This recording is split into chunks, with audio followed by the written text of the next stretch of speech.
Welcome back to Power Play. Well, some called it the high point of the Liberal Party convention when they voted to stand for legalized marijuana. Others felt it was a bit of a drag. Joining me is Sam Lavoie. He's president of the Young Liberals of Canada. Sam, why legalization instead of decriminalization? Well, we felt that we were, the party was ready for a bolder approach, and so by going to legalization, we were expanding the debate.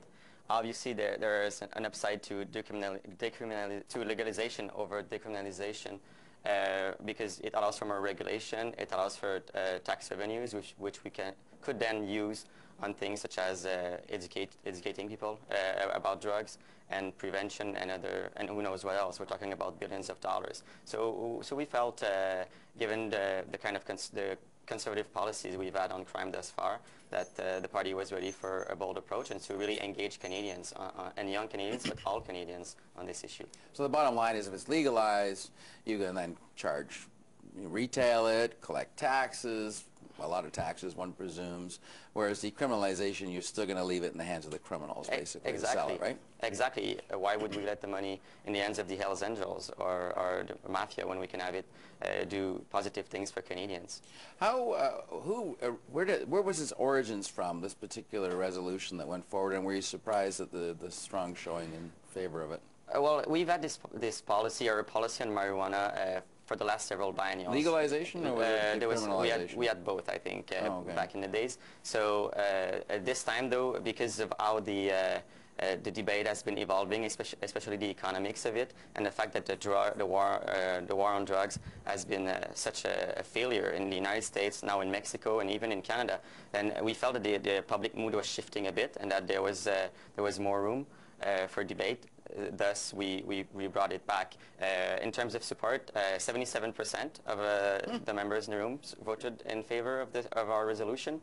That's a bit more than we expected, but I thought we could get two-thirds majority. For sure. You needed two-thirds to have this pass, right? No, I think it was in the only for constitutional amendments do we need two-thirds majority. Are you worried as a young Liberal that this will harm the party because it will be seen as too progressive maybe on drugs, too soft on crime? Absolutely not. I mean, I've stopped caring about what the Conservatives said about Liberal policies a long time ago, and I'm not going to lose sleep over it. I think we need to stop being worried about what the Conservatives or others will think of our policies. We need to engage Canadians and show them that we're willing to take bold stances.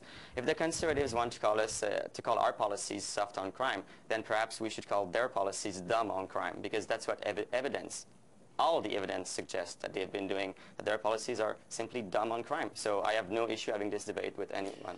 What other areas in drug policy do you see coming from the young Liberals? Like, I mean, the Liberals, I think, support safe injection sites and areas like that. Do you see any other modifications in terms of drug policy that would stand different from the Conservatives? I think safe injection sites have been one we brought forth in the last few years. It's an important one. But right now, I think the focus is really on marijuana, and so we'll focus on this one, and there's no other agenda than this one. You do note that you also voted to give the leader a veto over policy, so have you basically said to him, you can kill this off if you want and go with just decriminalization? Well, I did not vote for this personally, but I know the membership chose that, and I respect that. At the end of the day, the motion passed with 77% of support from membership. It's going to be a very difficult motion to ignore for any leader.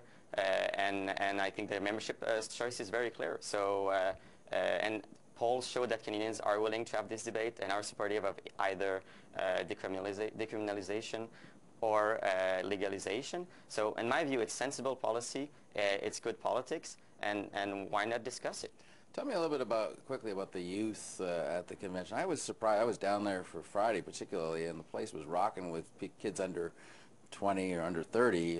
What were the numbers like for young people? A third of the delegates were under 30 years old, and that include around 700 young Liberals under the age of 26 years old. So it is, as far as young liberal participation, it's an all-time high for a non-policy, for a non-leadership convention. So we're very happy. It shows that the party is not dead, and that young people want to become stakeholders, have a bigger say, and make sure that we are in good shape in 2015 and beyond. Well, you sure put the party back in the Liberal Party from the hospitality suites Friday night. Okay, Sam Lavoie, thanks for joining us. Thanks for having me.